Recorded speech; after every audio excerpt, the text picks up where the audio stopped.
Hello and welcome to Spotlight On, a production of 23 Media Ventures. I'm your host, Lawrence Purrier. Today the spotlight shines on saxophonist and composer Javon Jackson. Javon sat with us in early October to talk about his film score for the Art World documentary With Peter Bradley, music which came out back in June 2023 on the saxophonist's Solid Jackson Records. Peter Bradley has had a 50-year career as an abstract artist, but one that saw him getting little acclaim until the last few years.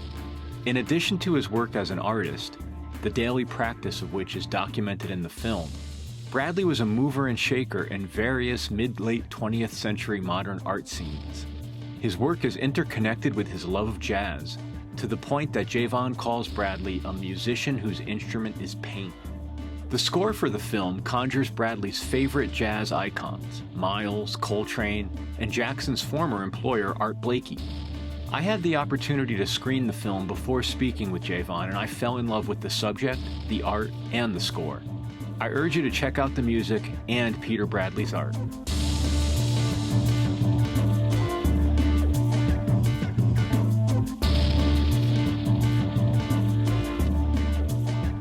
I came to you as a performing artist, embarrassingly a little bit late, but I saw you back in 2016 with Ron Carter and Billy Drummond at the Iridium, and what a great night of music. Wow. Yeah, I remember that. So you're in New York. I was. That was actually the last show I saw in New York before I moved to Seattle a few days later. Oh, wow. So it was a fitting send-off. Wow. Okay. Yeah. You know, we're here to talk about With Peter Bradley, which I had the good fortune to be able to watch this weekend, and I'm still sort of metabolizing it, if it's fair to say that. Like a lot of people, I wasn't familiar with his work. It's so beautiful. One of the things that, as I was prepping for this discussion, one of the notions I came across a few times as people have started to write about the soundtrack was the way you and your collaborators channeled the music and the feel of the music that Peter loved and loves. As a way into that discussion, I wanted to talk a little bit and perhaps also set a little bit of context, because it's probably hard to have a conversation about all this without talking at least a little bit about Art Blakey, or maybe it's a good starting point regardless. You know, you look at the alumni list of the Messengers and it's like, it doesn't make any sense. Like, it's so incredible. It's so incredible to read the list of names. I'm curious about what perhaps you learned or took away from your own approach to finding talent and putting together an ensemble, either from your personal experience being recruited or chosen for the Messengers, or what you saw while you were there. You know, was there a lesson about talent that you took from Blakey? Absolutely. Number one is the artist itself, the person that you're building that relationship with professionally when you travel with them, or the music, how you can grow together, how you can support one another in terms of helping each other know some of the things that you like, or the tendencies that, not that you'll fall into, but the ability to be open-minded. And so I think that was something that Art really appreciated, is open-mindedness. And also he wanted each musician, to the best of their ability, to be as unique as possible. So he really didn't want anybody to be like anybody else. He appreciated if you liked someone else, or if you quote unquote came from somebody else in terms of influences, but he really liked people to be their own people. And very much the way he was his own man. He had a lot of different artists that he liked as a drummer, whether it be Big Sid or Papa Joe Jones and Chick Webb, those kind of artists, but he took them all and he made them art. So I think that's what he appreciated, is the musician trying to do whatever he could or she could to be themselves. That's something that I appreciate in any groups that I have, is the artist is trying to be themselves, and I'm not trying to get them to be like somebody else, because you can't be like anybody else. And there's other things about Art, just his commitment. He was committed to the music, and it wasn't a superficial way. Music was his life. So he was committed to the music, and he appreciated musicians who were all in and committed to learn whatever the music that we might be playing, really delve into it and really be committed to swinging. Did you have a sense at the time as to what he saw in you, or was that ever articulated to you? Not really. Every artist, he sees that they hopefully share some of the joy of playing the music that he shared. I mean, he's been around every artist that you can imagine. The fact that I was in the band I was just lucky enough to do that. But in terms of me knowing specifically what he liked about me, I would never have asked him. So, I mean, I know he liked my tone, but beyond that, the fact that I was there was good enough. I don't want to belabor it for too long because there's so much I want to talk to you about, but I'm curious about that list of names I alluded to and the family, if you will, that it puts you in, or the company it puts you in.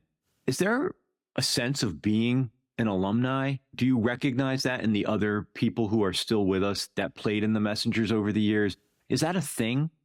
Absolutely. It's a fraternity. It's a family, a brotherhood, or not just brotherhood because they have sisters in the band. Joe Amber King was in the band, other women, but it's used that word brotherhood as in humanhood of people. But sure, I mean, when I was in the Messengers, I remember he wanted to play, he mentioned maybe us during our rendition of Children of the Night, which was written by Ray Shorter.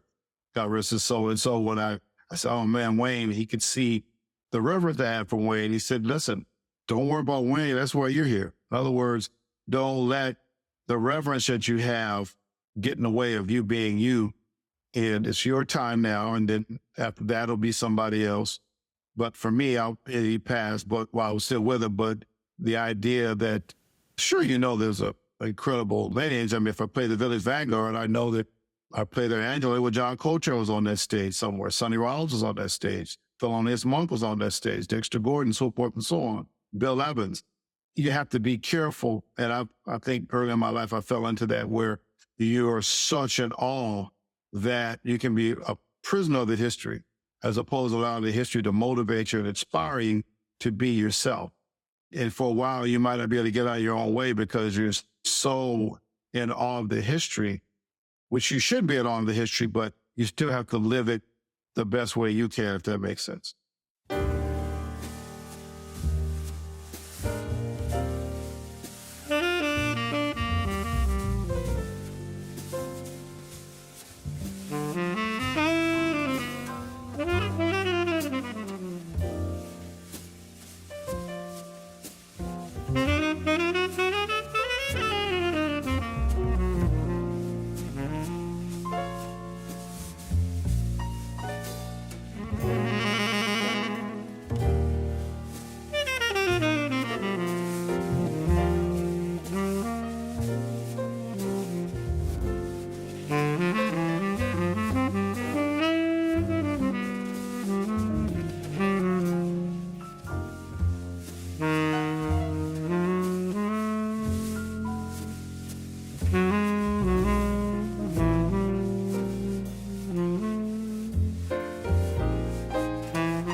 It's always seemed to me that it's a unique and almost special, I want to choose my words carefully.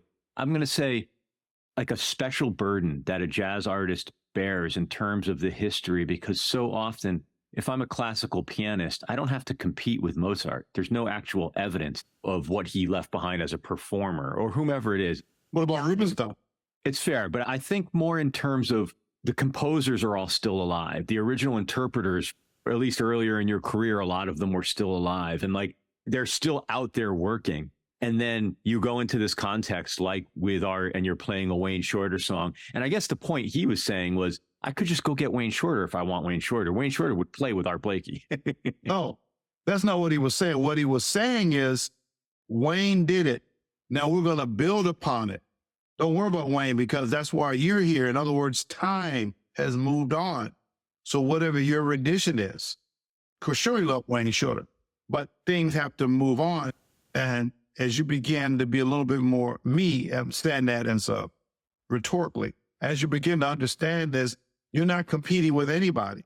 We're creating. So we create with those individuals in mind. I could never be Coleman Hawkins. I'm standing here because of Coleman Hawkins. Coleman Hawkins is smiling down on all of us because we're trying to push forward what he did. What starts to happen, though, is we have publications, and no disrespect to them, they get us, okay, well, who's number one this year? Who's number one this year? None of that really matters. All that matters is, are you doing your best to honor the tradition in your way? And you leave it up to whoever else to make comments. Well, I didn't like this. I didn't like this. That's none of my business. But for many years, a man in his 20s, it did affect me in a way where I'd read an article. Wow, man, I worked really hard. The guy said, oh, man, you just sound like so-and-so, so-and-so. Yeah, but it takes a lot of work just to sound like so-and-so, so-and-so. So what I've been able to do is that's none of my business. Even if you like me, that's really none of our business. So we make it our business that people like us, but if they don't like us, that we don't want to make it our business. That's none of our business. Our business is to be the best version of ourselves every single day. And so we have people where they are for whatever reason that they have to make a critique. But it's the same in basketball. Someone's always going to be compared to Michael Jordan. In other artist areas, there's going to be people that are always going to say, well, you're not as good as this Barishnikov or something. So that always happens. But it's the artist has to make a decision for themselves to say, I'm not going to be concerned with that. All I can do is be the best version of what I can be. In the film we'll get to, well, Peter Bradley, I met him when I was on Art Blakey. Well, he liked Art Blakey. Well, says, well, some of the music might have hints of Art Blakey. Well, I love Art Blakey. Has some of it has hints of Miles. I love Miles. Well, some has hints of John Coltrane. But as I think you may mention, I didn't have a collaborator. Collaborator is me. But I knew that these are things that would evoke a feeling that would help tell the story, because those are the kind of folks that Peter Bradley was friends with, and he enjoys their music. So we did try to make it have some of that flavor. Does that make sense? Absolutely. And as an artist who has now accomplished enough and honed their craft enough and been on the scene long enough that you've gone through a lot of those stages, you were the young man who worked hard just to be perceived as sounding like so-and-so. And because I think that's just an artist's evolution, right? You find your voice over time. From where you are now to create this soundtrack where you do now almost intentionally now want to evoke some of those influences and let them seep in a little more consciously or specifically, was that intimidating, or is it scary because you don't want to mimic? Like, I guess what I'm trying to ask is, it must take a very high degree of craft to be able to call on that stuff and utilize it without getting subsumed by it. Would that be fair? Well, it'd be like saying you'd ask me to write a piece of music based on a color, which is what Peter talks about in there. If the color was blue, I might play something, but it might evoke a certain sound of an artist that could be reminiscent. As human beings and every evolving artist, we're going to come from somewhere. Everyone comes from somewhere. People say, I don't sound like anybody. Yes, everyone sounds or has a reminiscent of somebody. I don't know what your parents look like, but you look like one of them. That's just the way this thing works. But over time, you have your own thoughts, but you still come from somewhere. So it's not a bad thing to come from someone anyway, because we all have to be happy to say, okay, if you ask Bob Dylan, did he love Josh White? He's going to say, of course I did. And so he has some of that in him, but he's still Bob Dylan. Other artists we can mention, Aretha Franklin loved Dinah Washington. Did she have Dinah Washington to her and her style? Of course she did, but she was still Aretha. You have some special people who are able to find their voice quicker than others, and that's a special thing about certain artists. But most artists that you listen to, you can say, oh, it reminds me of this person. That's natural in the trajectory of the way this thing called music progresses. So for me, yeah, it just means that you listen to a lot of styles of music. And so if the filmmaker says, hey, right here, I'd love to have this kind of inflection. There was one piece that he wanted something that would evoke Pittsburgh, maybe the style that could get us to thinking about Earl Garner. So there was a piece that we called Earl Garner, in my mind, it's called Easy Peasy, which paid tribute to that style of Earl Garner.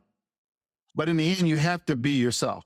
Again, some people are able to do that quicker than others, but it's not that much of a challenge once you realize that we're all on the same side of the field.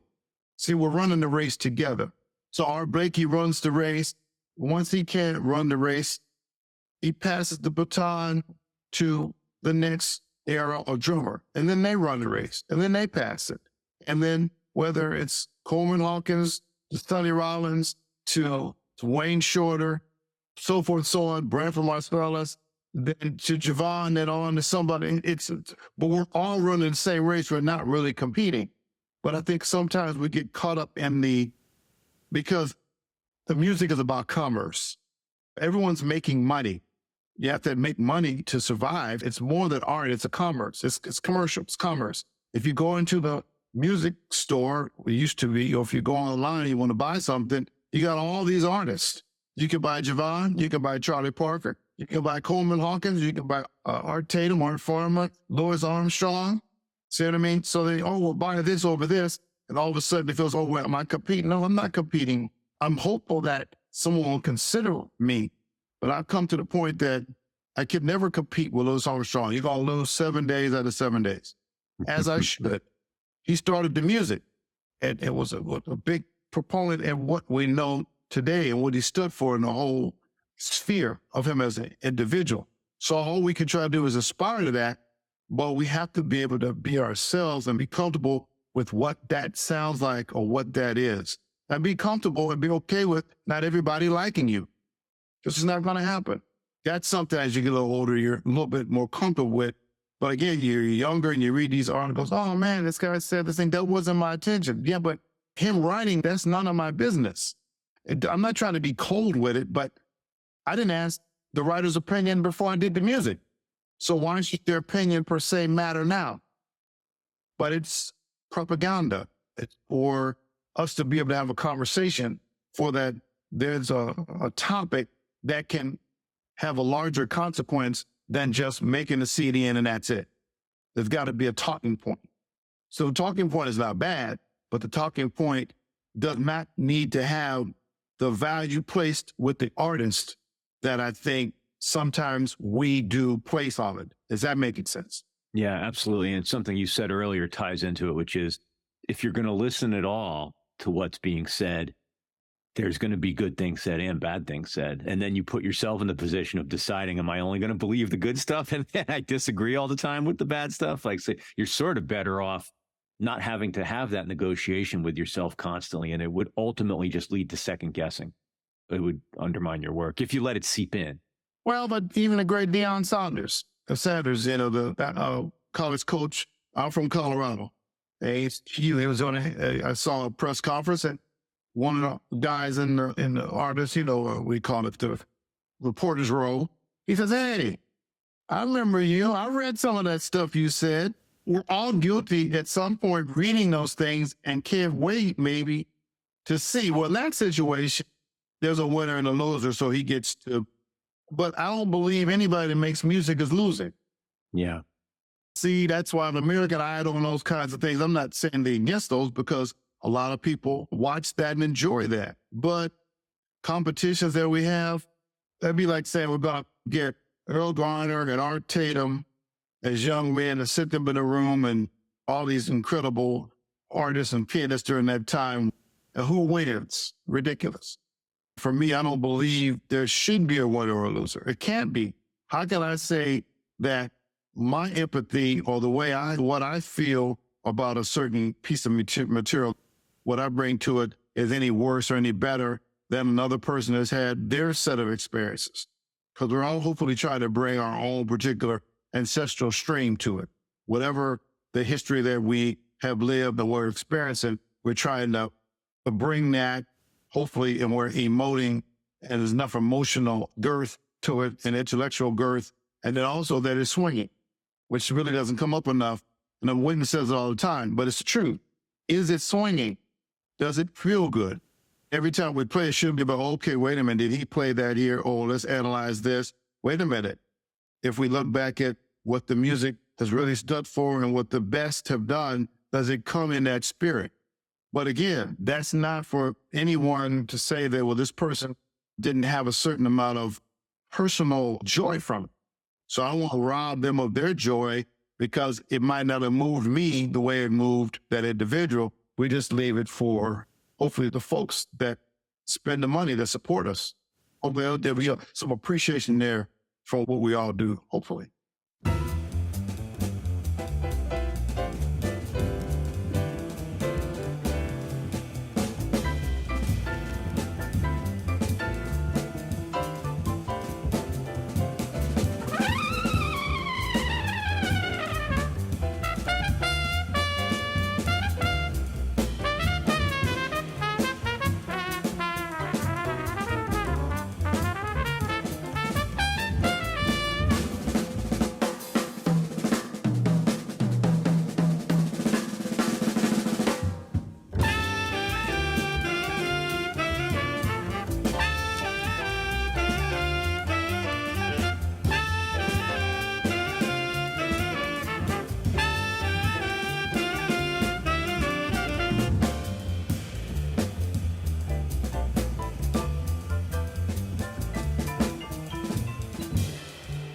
It's something I've talked about with other artists here, which is people often forget, and I think it's actually coming back around with a lot of contemporary music, but I think we forgot for the better part of a generation or more that jazz was dance music, and it was in dance halls. And before it was in the small club being analyzed and everybody watching every note and then writing about it and talking about it, it was the dance and the party and the swing. And ultimately, there's been so many greats that have been able to do both and combine it. And it's not an either or thing. And I certainly don't view the world that way.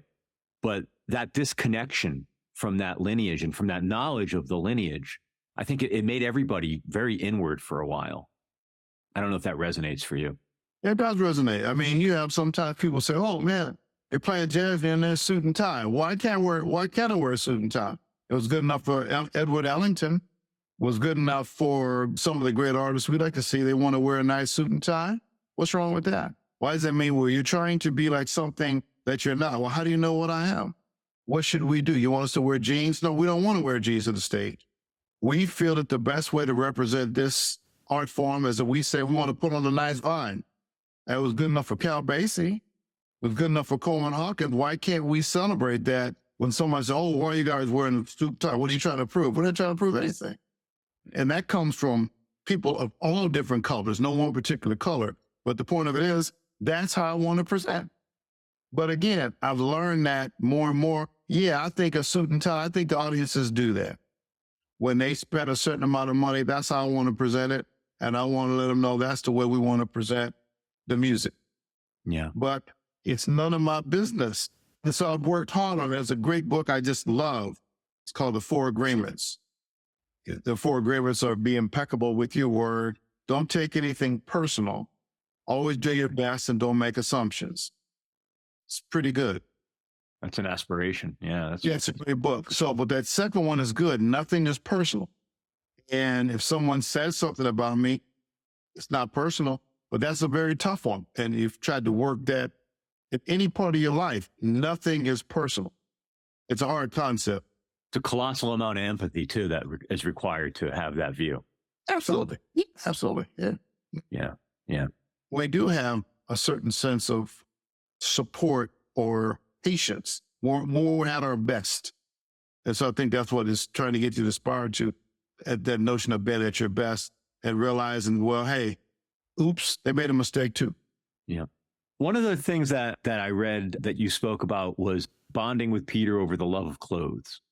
In the film, he talks about his love of clothes being instilled in him by his mom at a very early age, having an expectation of how he would look and present himself. And I wonder, where did your love come from? Watching my parents. My father liked to go certain social events and parties that my mother and father would go to. And for Christmas, my mother, we'd get together and we'd buy him a nice pair of shoes and things like that. So that's where I came. I used to watch him. He was good with putting colors together. As I've gotten older, I do colors and different stylistic things. So probably came from there. And it's typical thing that, in my family, I had another uncle, in addition to my father's brother, who liked to dress and things like that. Then you're around great musicians and you've seen them pictures, and there was a lot of suave that you could say it was attached to them. So kind of in that way. A lot's been made in some of the early commentary I've seen about the film around Peter's quote of every sound has a color. Had you previously given any thought to that idea? Had that been a resonance for you in the past, or is that just curious about the relationship between sound and color for you? I agree with that, actually. I remember having conversations with other musicians about maybe when you play, do you see a color, or is there a color in your mind? Or when you write, is there a color that comes to mind depending on what you write, or maybe what key you're in? Could you equate that with a color? I actually agree with color in certain instruments, certain keys, giving me a sense of a color. For some reason, G major makes me think about green, or G sus or something like that, or D flat makes me think of like not brown. What's the color that's a little darker than tan, but not brown? That kind of color, because it's very soulful, like an earth tone. I do agree with that idea that a color can, for me anyway, that can work that way. Do you ever use color or any other like prompts as a tool for directing musicians, like around an improvisation? I've talked to other artists here who use all kinds of prompts. They'll pick a theme or an idea or a headline or just something to say, let's start with this in our consciousness. And it's not something we have to meditate on or obsess over, but this is the thing. It's going to color where we start. And I wonder, does any kind of prompt, color or otherwise, have a role in improvisation for you? Sure. I don't know if it's say color, but I mean, we could be playing a song and I might say, we're going to pretend we're in the jungle on this section. On this section, we're going to pretend we're in the city. You always have little prompts in that way, or what do you call it, ways to give another perspective on something than just the note itself or just a figure. I've had that before. All right. Yeah. When you were talking about how you got to know Peter as an artist over the years, how there was a section of time where you really weren't aware of that side of him, and you referred to him as almost like a big brother or uncle figure. Yeah, uncle. I hear those words and everybody brings a different idea of what that means, but those are specific words. Like an uncle has a role in someone's life. What did that mean for you? What did having another uncle, what kind of uncle did Peter Bradley imply? Well, so you got to remember when I started playing professionally in Denver, I'm 16 or 17, you're hanging out with guys who are your father, or they could be either the same age as your father, same age as your uncle, same age as your aunt. And so sometimes Peter would say things that my uncle would say to me, same kind of phrases, the same kind of thoughts, or don't do that. Or you're 21 years old and you're getting direction because you're a young person.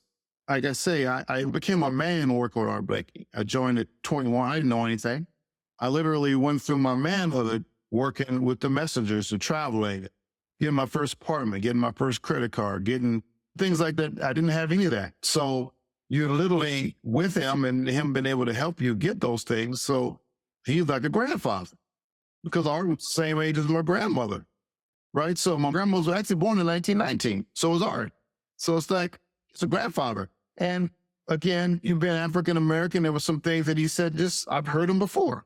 Like a lot of musicians in the band have heard Art. But he had a spirit that he was still the same age as me, but then sometimes he could say some things based on his history and experience. He could realize that he obviously was from a different generation. Same with Peter, where I would be with him. And I remember one time he had a beautiful ascot on. I said, man, that's a bad ascot. He took it off and gave it to me. I don't know many peers that would have done that, but my uncle would have. Yeah. So in that way, those are the kinds of things that he would do. Or if we would go out to eat, he would always buy the meal or things like that. So that's what I mean by being this kind of a special kind of individual. Whereas even when I see him now, it's still, hey, what do you need? Or how are you doing? Or it's that kind of family kind of perspective where he's really interested. How you doing? It's not, hey, man, how you doing? You moving on. He actually looks at you, how you doing? And wants to discuss that. And so how's the family? How's your children? That's what I mean, like the way a family member, and we spent some quality time together. We just never talked about his arm, we were busy talking about music because he loved to talk about Miles. He loved to talk about Sonny Rollins or John Coltrane or Max Roach. So it was always a musical conversation. After I passed away, I'd say, hey, I'm doing a recording. He said, where are you going to be recording? I remember I was doing a recording once with Cedar Walton and Jimmy Cobb and Christian McBride. It's a quartet record. He said, where's it going to be? Well, he showed up. He just popped over. After that, we'd go get something to eat. Then after a while, we just fell out of touch. I moved to New Jersey, and then he moved upstate New York. We just fell out of touch. And then, as fate would have it, we kind of ran back into each other a few years ago. I went to his house, and then I saw the studio. I said, wow, I never knew that. It was innocently that he just never really discussed himself. We'll be back with more Spotlight On right after this break. I want to let you know that we have the first of a small line of Spotlight On collectibles available at spotlightonpodcast.com/store. Just in time to treat yourself or someone you care about to a gift this upcoming holiday season. Have a look. And now, back to Spotlight On.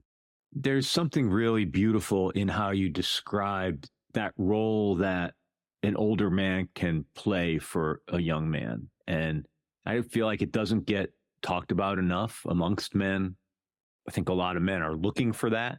And even if they have a strong father, and lots of men don't, but this idea that more male figures of your parents' age in your life can bring so many, because your parents they can give you a lot, but they're still your parents. They might not tell you like your new composition sucks and you got to work harder, or they just might not tell you all the things you need to hear because they're your parents. But having those other voices, it's so powerful for a young man in particular to have that. I'm very happy for you that you had that. Well, yeah, I mean, most of us that are young musicians that are playing, if you have Wynton Marsalis, there's probably a time when everybody in the band was older than them. So for me, for many years, every band I was in, I was the youngest person in the band. When I worked with Art, I was the youngest. And then when I became, Peter Warson, Peter's a year older than me. And when I started working with Elvin Jones, I was the youngest. When I played with Charlie Hayden, I was the youngest. When I played with Freddie Hubbard, I was the youngest. Or Cedar, I was always the youngest person in the band. You watching and you're listening and you're learning and you're picking up on things that inherently you want to aspire to. And some of it you don't want. You just leave that alone. Well, that's just like in life. But you're right. If my mom heard something she didn't like, she'd say, hey, you ain't playing pretty. My mom, God rest her soul, always says, hey, play pretty. And she comes to the club and she said, you're not playing pretty. That's not pretty up there. Yeah, but I'm working on that. Yeah, but it doesn't sound pretty. And then she put on Coltrane playing and said, my moose. See how pretty that is? See, my mom love, I'm a Jamal. And I heard all these things around the house. And she said, see how pretty that is? You played pretty. My wife can tell you, she would always say, play pretty. I did have some family members that would tell me that that's not really there. Yeah. You know, I mean, simple. But again, they're still your biggest supporter. But no, they were, my mom would be honest because they were big jazz fans. So they knew the standard. At least sonically, maybe not the ins and outs, but they knew the music. Something else that stood out for me in watching the film, and I had to laugh. I wanted to bring this up to you was Peter's sound system, right? Like the speakers and that in the wall unit he has with his beautiful stereo equipment. The thing that made me laugh was I was thinking back as a young man before I really had anything. I was just getting started out in life. But I always managed to find a way to have a halfway decent stereo, and I can remember like moving into an apartment and the first thing that would get unpacked would be, the room would get set up around the stereo. It's a real manifestation of this is how important music is to me, right? It's not about the stereo. That's just a delivery mechanism. It's the thing that allows you to channel all of that.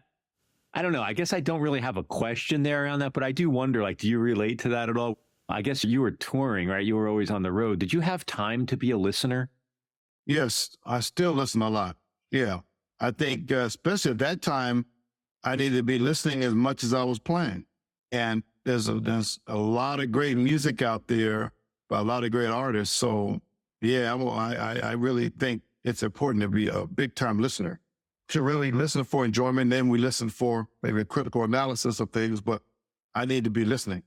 I think young people probably don't listen enough because now you can go on YouTube and you can listen for 20 minutes. But I mean, like listening where you just listen to one CD or one recording that was recording on one day and just live with that one recording in and out every track. So I think the musicians were really doing that a lot more than and really putting the music under the microscope, we may say. So yes, I definitely listen. Absolutely. It reminds me of something I saw you say in another interview, and it also something that was evocative in the film was there was a moment where Peter was rifling through a stack of CDs and he was picking them up and talking about them. I noticed in the pile of CDs, he had the jazz canon, right? He had the mid-century canon of stuff, everything you would expect and more. But I saw in the pile of CDs there was Led Zeppelin 4, and I just thought people forget that a music fan doesn't necessarily worry about genre any more than an artist worries about genre, right?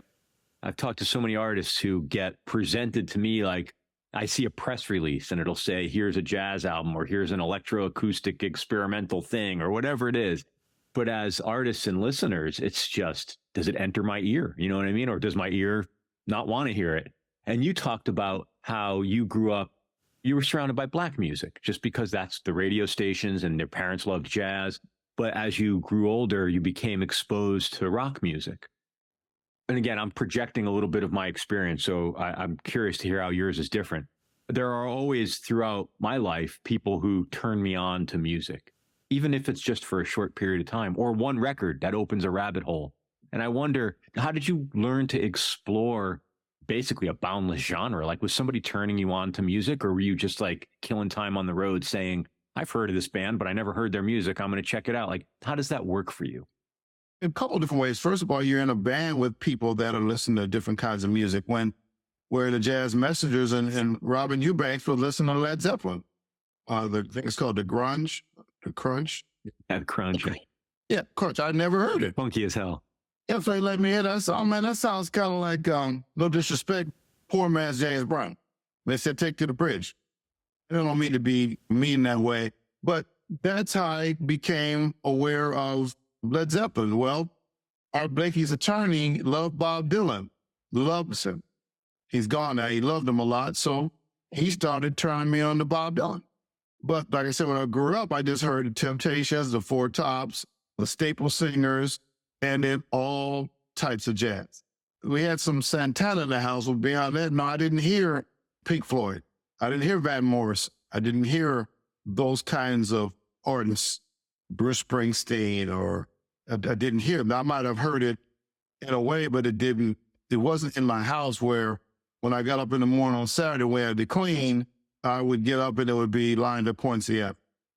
Mama Jamal, that's what we literally swept the house to. My mom put on those records. She'd take that off and then she'd put on Miles Davis, literally these records, steaming with the Miles Davis Quintet. So then I heard that. Or my dad loved tenor saxophone. I heard a lot of Gene Ammons. And I heard Way Out West. My father had that.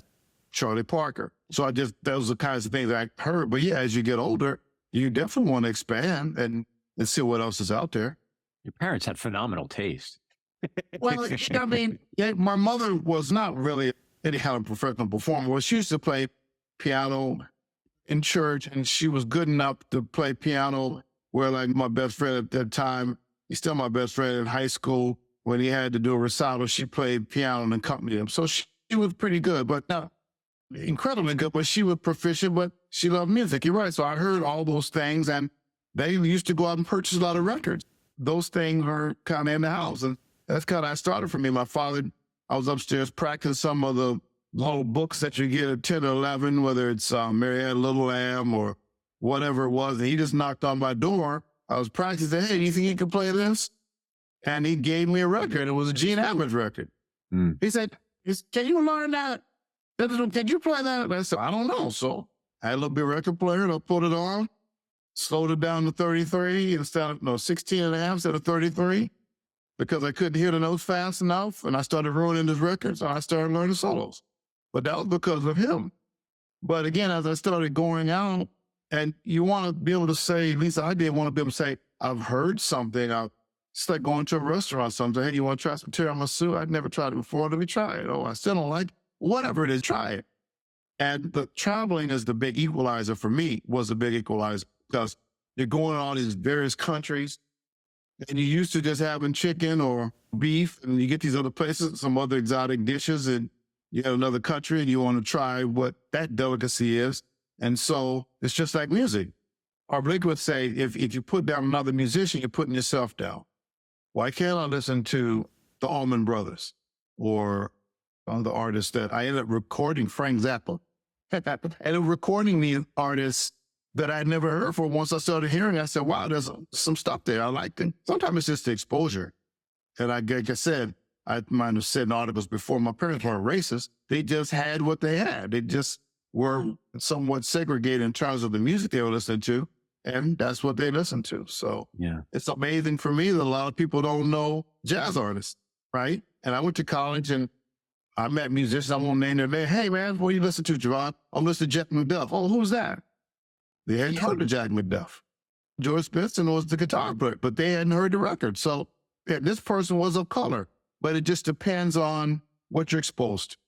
Well, it goes back to something you said earlier, too, because you can't escape the role that the commercial forces play in that, too, right? Like radio gets separated into categories, and it's just the way, not even just the commercial forces, it's the way our minds make sense of the world. We put things into buckets, and then unfortunately, sometimes those buckets build walls around them, and that's where it gets dangerous. It's okay to have the categories as a shorthand for communicating, but when they turn into barriers, that's the problem.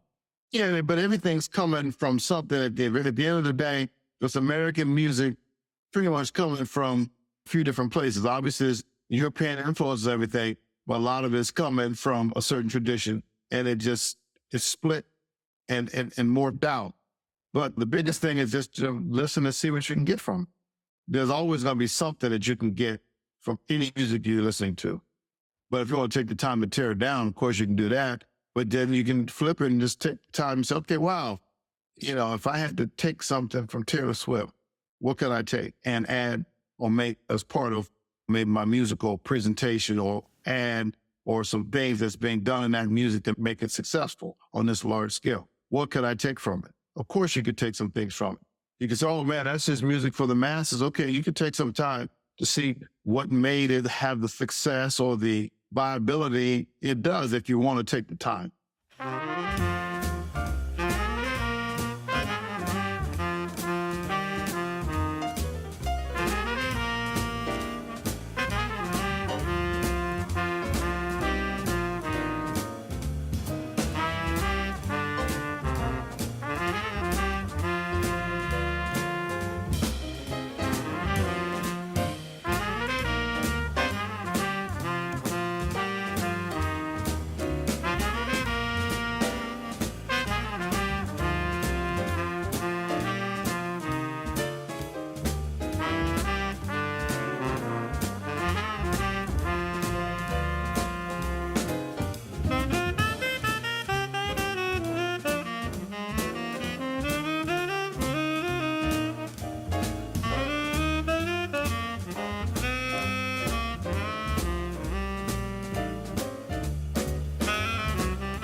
Will any of the music from this soundtrack make it into your live set?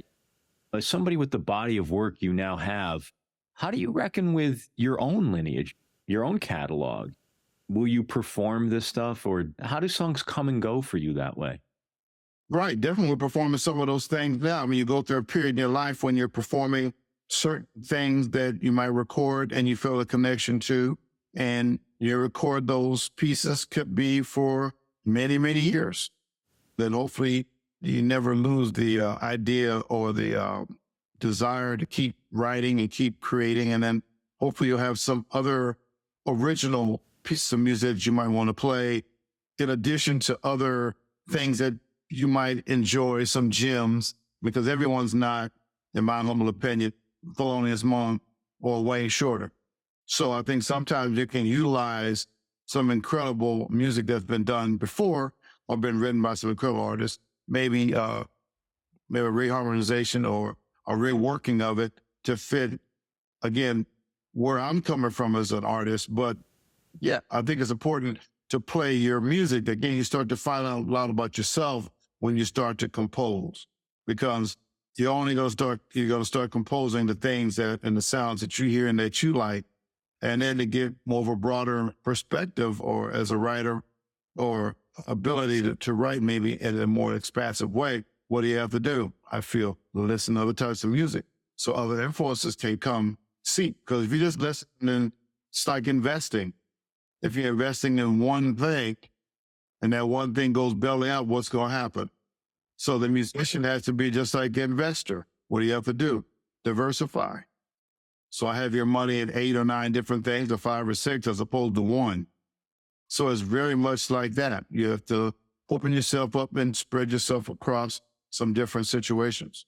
You know, you've mentioned a few times in our conversation, as a lot of jazz artists do, the notion of tradition and lineage and being part of something that's come before you and that you're now part of passing that baton as well and empowering young people. My perception is that you're also spreading this way in terms of other forms, the work with Nicky Giovanni and this work with Peter. How do you view not only the music tradition, but this sort of, I don't know, is it a Black cultural tradition that you're now sort of embracing more or exploring more or collaborating with more? Is there a there, or is it just a coincidence that there's 2 projects in a row with artists from other fields? Well, yeah, I'm been collaborating. There's a couple other collaborations I have that are coming up that are definitely not of an African-American connection per se. But with Nikki, I'm a fan. I met her. I'm at the University of Hartford. I'm the chair of the Jackson McClain Institute.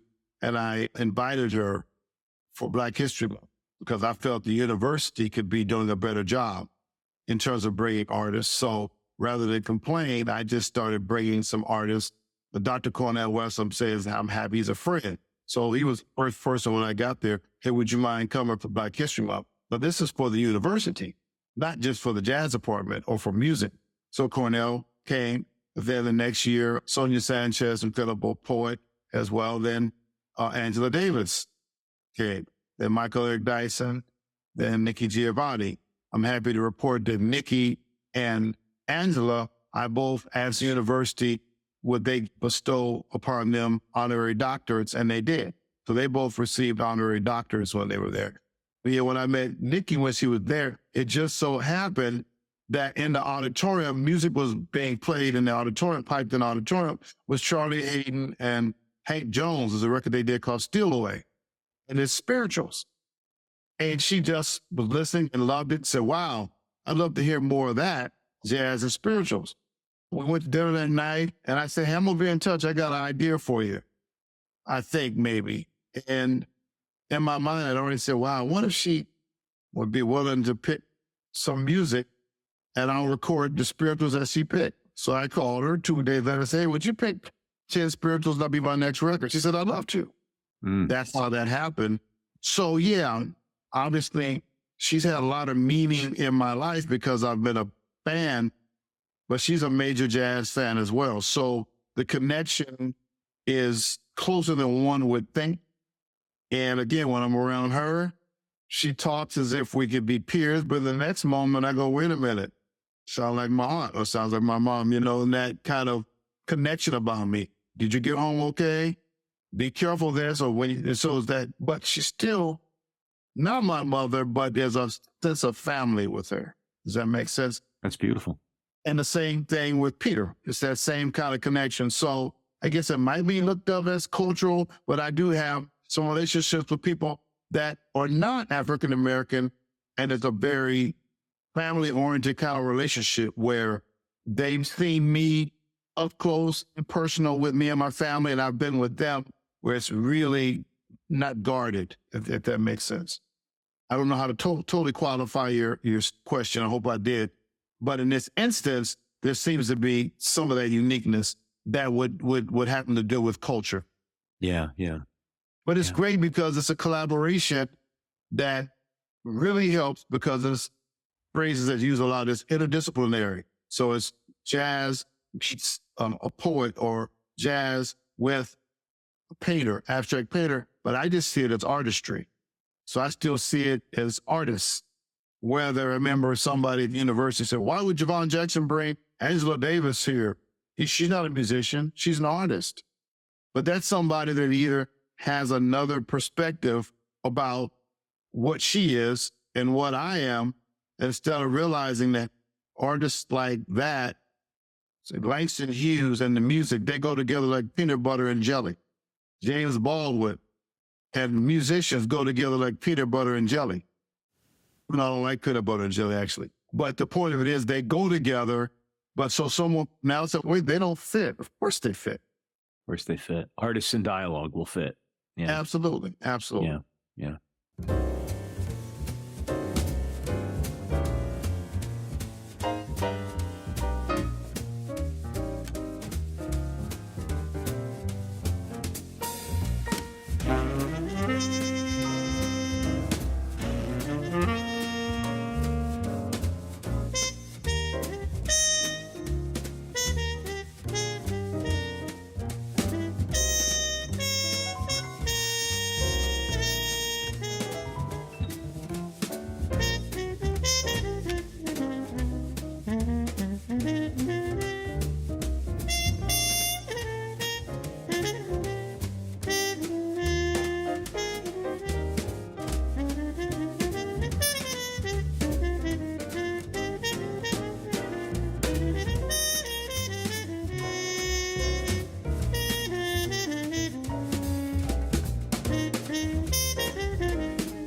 Can you talk a little bit about the importance to you and to your work of being a label owner?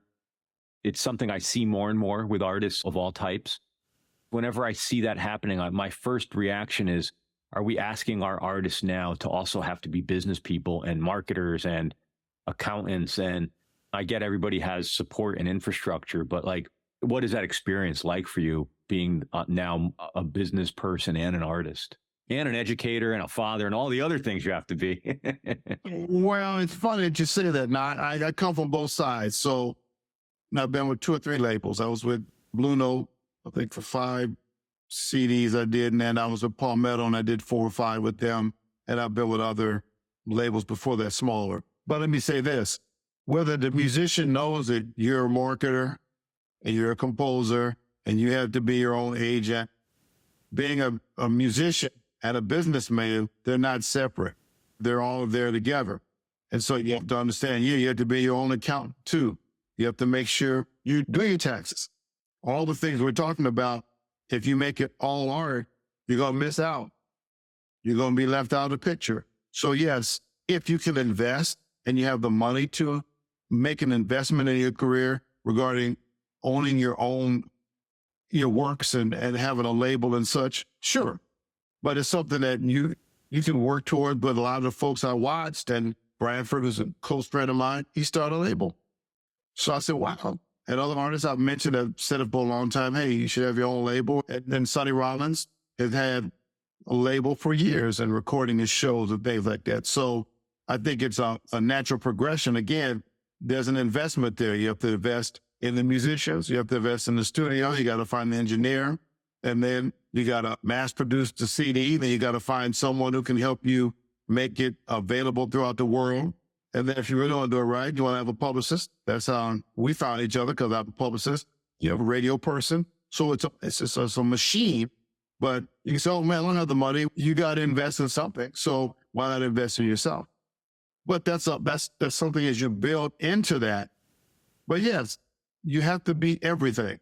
I never thought of it, but when I look at some of these artists that were very much did things themselves and were very successful, the Art Blakeys of the world, they had agents from time to time, which were great artists. I think Dizzy Gillespie booked himself from time to time, or they were their booking agents, or the great Ray Brown, they had agents, but also they knew how to do the business themselves if they need to. So I think that's something that young artists need to think about more and more, get involved with the business.